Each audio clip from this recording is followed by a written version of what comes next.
नमस्कार दर्शक मित्रों, एस्ट्रो कॉर्नर चैनल से मैं हूं अश्विन रावल। आज हम राहु को लेके कुछ इंटरेस्टिंग चर्चा करेंगे, कुछ रोचक बातें करेंगे। बहुत ही इम्पोर्टेंट आज का वीडियो है, अनुभवों से भरा है। आप इसे ध्यान से सुनिए।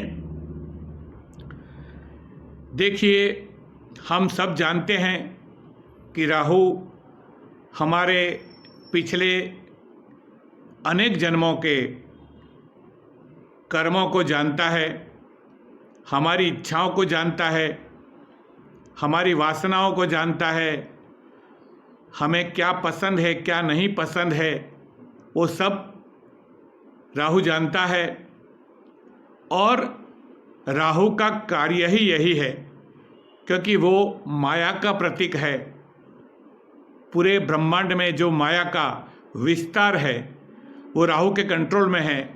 और राहु का कार्य यही है कि इंसान बार बार इच्छाओं में, वासनाओं में जकड़ता रहे और अनेक जन्म लेता रहे, उसकी यात्रा कभी भी पूरी ना हो। पुनरपि जननम पुनरपि मरणम पुनरपि जननी जठरे शयनम।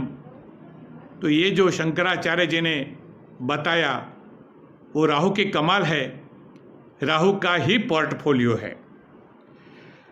लेकिन दोस्तों, आज हमारा सब्जेक्ट इस राहु को लेके कुछ अलग है। जन्म कुंडली के 12 स्थान होते हैं और हर स्थान में राहु का अपना एक प्रभाव होता है।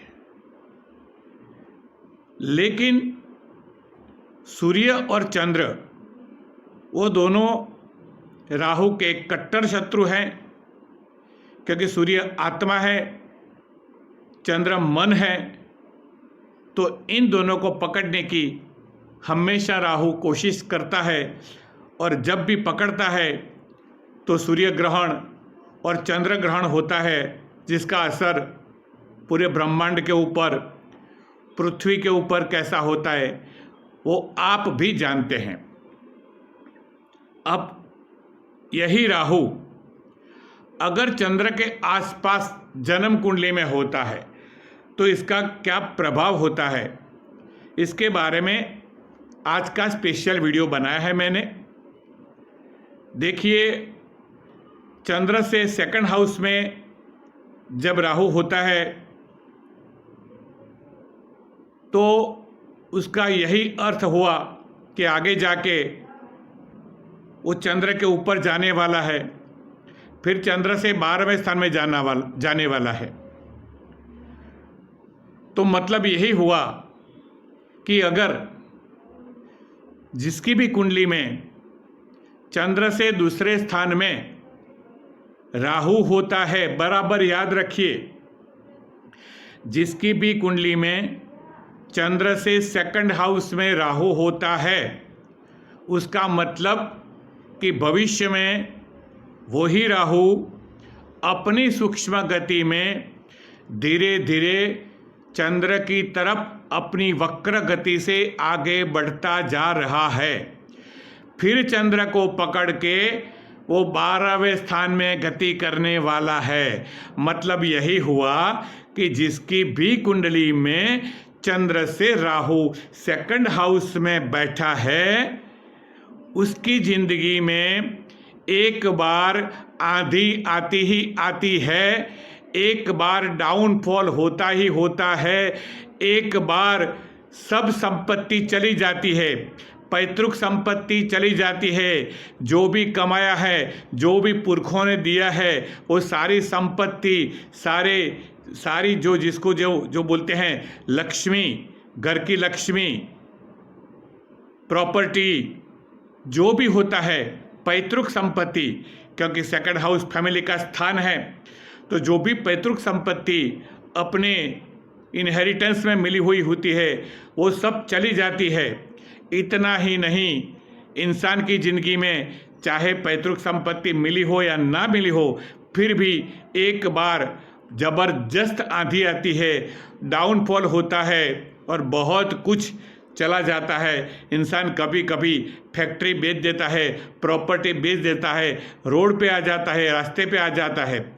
अब ये कितनी मात्रा में होगा, इसका आधार मूल कुंडली की ताकत कितनी है और चंद्र कितना पावरफुल है कुंडली में, और चंद्र के ऊपर अन्य शुभ ग्रहों की दृष्टि है कि नहीं, वो भी मायना रखता है। अगर चंद्र कैमद्रुम योग में है तब तो बहुत खाना खराबी हो सकती है। अगर चंद्र कैमद्रुम योग में है और चंद्र से सेकंड हाउस में राहु होता है तो पूछो ही मत, बहुत ही नेगेटिव डाउनफॉल होने के पूरे संभव है। ध्यान रखना कब होगा, ये तो बातें हमने एक वीडियो में भी बताई थी कि चंद्र से 12वें स्थान में जब शनि आता है तब से डाउनफॉल चालू होता है। चंद्र से 12वें स्थान में शनि, फिर चंद्र में शनि, ये दो शनि का ट्रांजिट बहुत नेगेटिव माना जाता है। और तीसरा चंद्र के ऊपर राहु और चंद्र से 12वां स्थान में राहु, ये दो ट्रांजिट राहु के भी, यानी 12वां स्थान और चंद्र वाला स्थान, ये दो स्थान बहुत इंपॉर्टेंट शनि और राहु के गोचर को ध्यान में रखते हुए ऋषि मुनियों ने बताया है कि ध्यान रखो, सावधान रहो। अब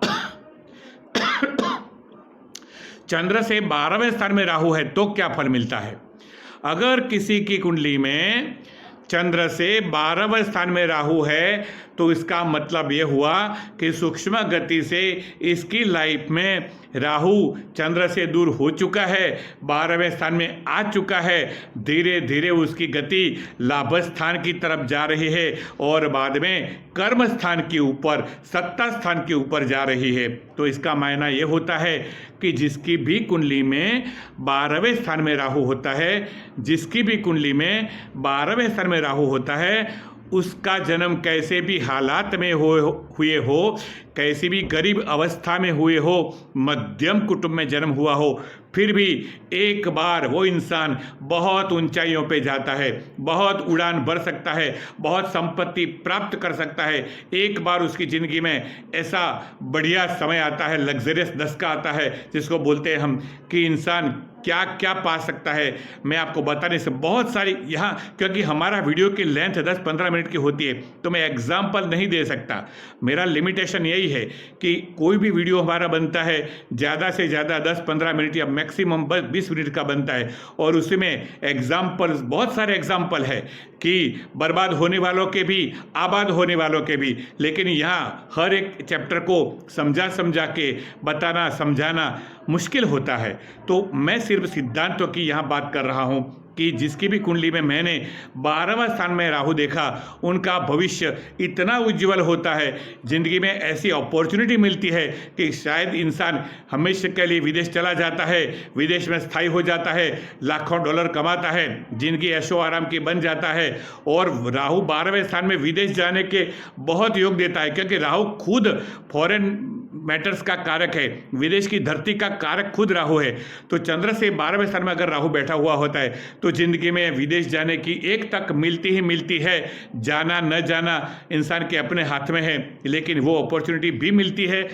दूसरी बात कि दूर जाने से फायदा होता है। चंद्र से 12वें राहु हो तो इंसान जितना वतन से दूर हो जाता है उतना ही उसका भाग्य का उदय होता है। इतना ही नहीं, जिंदगी में वो कहीं भी रहे फिर भी एक बार जबरदस्त उसका समय ऐसा आता है कि लाखों में वो खेलता है।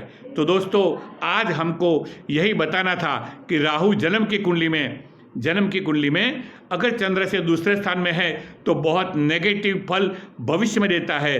चंद्र से 12वें स्थान में बैठा है तो बहुत पॉजिटिव रिजल्ट भविष्य को लेकर देता है। यही बात बार बार आपको समझानी थी, छोटा सा वीडियो बनाया है।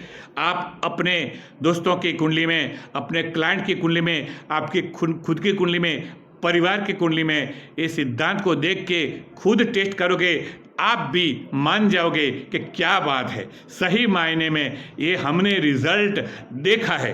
बस आज इतना ही दोस्तों। राहु के बारे में बहुत सारी चर्चा आपसे कभी कभी शेयर करता रहूँगा। बहुत कुछ राहु ने मुझे समझाया है, बताया है, अपने रहस्य बताए हैं, वो बार बार मैं रिपीट करता रहता हूँ वीडियो के माध्यम से।